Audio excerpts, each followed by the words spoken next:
समुद्र को एक्सप्लोर करने पहुंची टीम ने समुद्र में ऐसा क्या देखा कि जिसे देख ठंड में भी उनके पसीने छूट गए। क्या दफन था समुद्र की गहराइयों में और कितना पुराना है ये राज, क्या सच है द्वारका नगरी का, ये जानने के लिए आप भी चलिए हमारे साथ सागर की गहराइयों में। कहते हैं साल 1983 में आर्कियोलॉजिस्ट की एक टीम समुद्र की गहराइयों में कुछ ऐसा मिला जिसे देखने के बाद उनके होश उड़ गए। और ये गांव था गुजरात का एक गांव जिसे आर्कियोलॉजिस्ट की टीम एक्सप्लोर करने पहुंची थी। जब ये टीम समुद्र की 130 फीट गहराई में पहुंची तो उन्होंने जो देखा वो सचमुच हैरान कर देने वाला था। इसी बात की जानकारी देने के लिए जैसे ही टीम का एक मेंबर बाहर आया तो उसने अपने बॉस को फोन कर आंखों देखा हाल सुनाया, जिसे सुनने के बाद उसके बॉस के पैरों तले जमीन खिसक गई। दोस्तों, हम सभी ने समुद्र को कभी ना कभी पास से देखा होगा, जो देखने में जितना शांत और शीतल लगता है उससे कहीं ज्यादा ये अपने अंदर राज दफन करके बैठा है। और इन्हीं में से कुछ ऐसे बड़े राज हैं जिनका आज तक लोगों को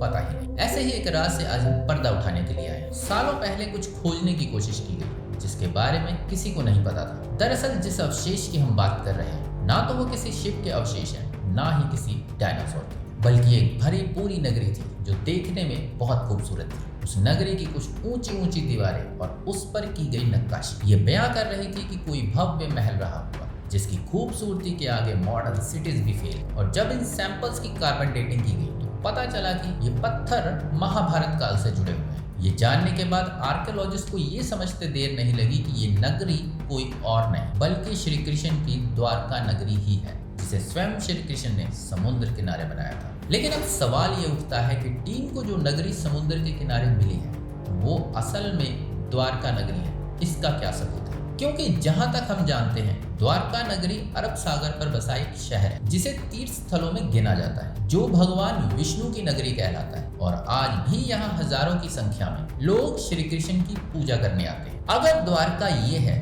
तो फिर जो एक्सप्लोरर टीम ने ढूंढा वो क्या है? इस बात को समझने के लिए इतिहास को जानना जरूरी है। तो चलिए आपको लिए चलते हैं श्री कृष्णा के युग में। दोस्तों, श्रीमद् भागवत गीता के 10वें अध्याय में इस बात का जिक्र किया गया है कि कंस का वध करने के बाद भगवान श्री कृष्ण मथुरा में रहने लगे। लेकिन ये बात कंस के ससुर जरासंध को मंजूर नहीं थी, क्योंकि उनके पुत्र स्वरूप दामाद कंस का श्री कृष्ण ने वध किया था। इसलिए उन्होंने मथुरा पर आक्रमण करना शुरू कर दिया। और ये आक्रमण 1-2 बार नहीं बल्कि 17 बार किया गया। इस बात से मथुरा की प्रजा काफी परेशान हो रही थी और मथुरा वासियों को दुखी देख अगर श्री कृष्ण चाहते तो इस आक्रमण का जवाब पहली बार देकर सब खत्म कर देते, लेकिन वो ऐसा नहीं चाहते थे। इसलिए वो शांत थे और जरासंध को 17 बार आक्रमण करने का मौका मिल गया। लेकिन जब पानी सर से ऊपर उठ गया तो श्री कृष्ण ने अपनी प्रजा को इन सब से छुटकारा दिलाने के लिए मथुरा छोड़ना ही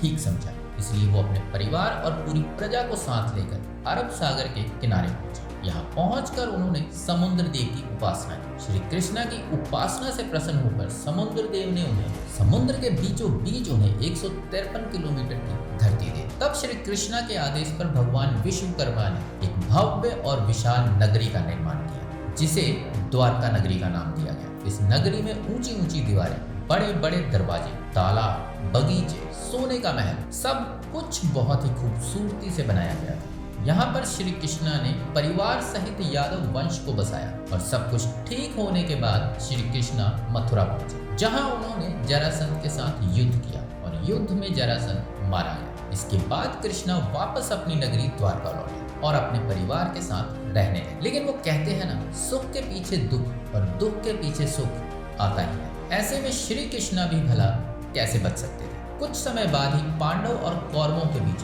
भयंकर युद्ध हुआ, जिसमें श्री कृष्णा ने पांडवों को चुना और अर्जुन का सारथी बन उनका साथ दिया। ये युद्ध 18 दिनों तक चला। इन 18 दिनों में श्री कृष्णा पल पल अर्जुन को गाइड करते रहे। 18 दिनों के बाद ये युद्ध समाप्त हुआ। इस भीष्म युद्ध के बाद पांडवों की जीत भले ही हुई, लेकिन ये कहीं ना कहीं श्री कृष्णा के दुख का कारण बनी, क्योंकि यहीं से द्वारका नगरी के सर्वनाश की कहानी शुरू हुई। दरअसल जब माता गांधारी ने अपने 100 पुत्रों को मरा हुआ पाया तो वो पूरी तरह से टूट गई और इसी दुख के चलते उन्होंने भगवान श्री कृष्ण को श्राप दे दिया, क्योंकि कहीं ना कहीं वो इसकी वजह श्री कृष्णा को समझ रही थी। और इसलिए उन्होंने श्री कृष्णा को श्राप दिया कि जिस तरह आज मैं वंशहीन हो गई, उसी तरह 36 साल बाद तुम्हारे भी वंश का ऐसा ही विनाश होगा। ये बात श्री कृष्ण पहले से ही जानते थे और इसके अलावा एक और श्राप यादव वंश के विनाश की वजह बना। दरअसल एक बार कुछ ज्ञानी पुरुष द्वारका के पास घूमने आए। उन्हें देखकर भगवान श्री कृष्ण के पुत्र सांब ने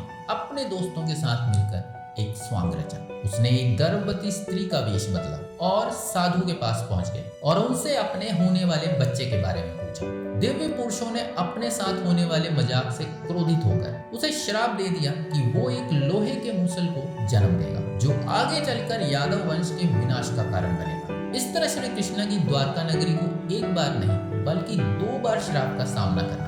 इससे आगे की कहानी जानने के लिए आपसे रिक्वेस्ट है कि वीडियो को लाइक कर ज्यादा से ज्यादा शेयर कर दें। दोस्तों, श्राप के मुताबिक द्वारका नगरी 36 साल बाद विनाश की आगोश में समाई गई। वो साल भी आ गया जब द्वारका नगरी के अंत का समय था और ये वही समय था जब पूरा यादव वंश आपस में ही लड़ मर रहा था। ये सब बलराम सहन न कर सके और उन्होंने द्वारका का त्याग कर दिया, जिसके बाद श्री कृष्ण जंगलों की ओर प्रस्थान कर गए। जंगल में पहुंचने के बाद श्री कृष्ण एक पीपल के पेड़ के नीचे थोड़ी देर के लिए बैठकर आराम करने लगे। तभी अचानक एक शिकारी को लगा कि शायद वहां कोई जानवर है और उसने श्री कृष्ण पर तीर चला दिया। तीर लगते ही श्री कृष्ण ने अपने प्राण त्याग दिए। श्री कृष्ण के प्राण त्यागते ही पूरी द्वारका नगरी पानी में समा गई। लेकिन अब आपके मन में द्वारका को लेकर जो कंफ्यूजन बना हुआ है, चलो उसी पर बात कर लेते हैं। दोस्तों, द्वारका 2 हिस्सों में बटी हुई है।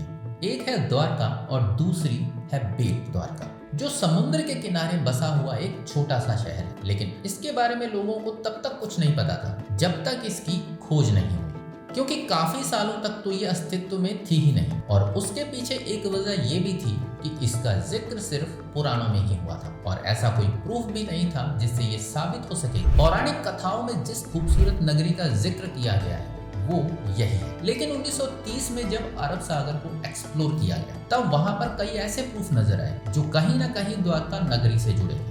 1963 में फिर से इस पर काम शुरू किया गया, जिसके बाद कई ऐसे अवशेष मिले जिसने लोगों को चौंका कर रख दिया, क्योंकि जो थ्योरी सामने आई वो कहीं ना कहीं श्री कृष्णा की नगरी की ओर इशारा कर रही थी और ये साबित करने की कोशिश कर रही थी कि श्री कृष्णा इसी द्वारका नगरी में अपने परिवार के साथ रहते थे। और इसी छानबीन को आगे हुए साल 1982 और 90 के बीच खोज की रफ्तार बढ़ा दी गई और अंडर वाटर आर्कियोलॉजिस्ट्स ने इस मिशन को अपने हाथ में ले लिया। ये टीम काफी दिनों तक अंडर वाटर रहकर खोज में जुटी रही, लेकिन उन्हें कुछ ऐसा हाथ नहीं लगा जो उनके लिए शॉकिंग। लेकिन उन्होंने हार नहीं मानी और इस खोज को अंत तक पहुंचाने का मन बना लिया, जिसके बाद उन्हें पानी के नीचे एक खूबसूरत नगरी के अवशेष दिखाई दिए। ठीक उसी तरह जैसे रास्ता भटके हुए राही को जब रास्ता मिल जाता है तो उसकी खुशी का भी ठिकाना नहीं रहता।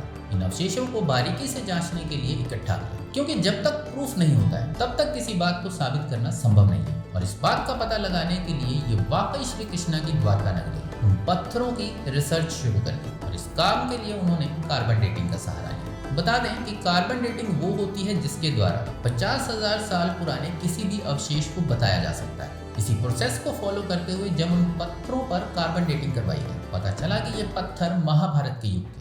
इसके बाद ये समझते देर नहीं लगी कि ये वही काल था जब द्वारका नगरी का निर्माण हुआ था। पत्थरों को जब और भी गहराई से सर्च किया गया तो कार्बन डेटिंग के जरिए ये पता लगा कि जो पत्थर उनके हाथ लगे हैं ये उसी काल के हैं। लेकिन कहते हैं ना कि एक प्रूफ काफी नहीं होता ये साबित करने के लिए कि जो बात वो कह रहे हैं वो सही है। इसलिए और सबूत पेश करने के लिए आर्कियोलॉजिस्ट सागर में कूद गए और वहां उन्होंने इस नगरी का एरिया मापना शुरू कर दिया। और आपको जानकर हैरानी होगी कि नगरी का जो मेजरमेंट आया वो बिल्कुल वैसा था जैसा जिक्र भागवत पुराण में किया गया है। और यहाँ से ये प्रूफ हुआ कि ये नगरी कोई और नहीं बल्कि श्री कृष्णा की नगरी द्वारका है। और आपको बता दें कि आज भी ये खुदाई समुद्र के नीचे जारी है। तो ये थी कहानी श्री कृष्णा की नगरी द्वारका। उम्मीद करते हैं कि आपको आज की हमारी ये वीडियो पसंद आई हो। वीडियो पसंद आई हो तो वीडियो को लाइक शेयर करके चैनल को सब्सक्राइब और बेल आइकन को प्रेस जरूर करें। मिलता हूँ अगली वीडियो में एक नई कहानी के साथ, तब तक के लिए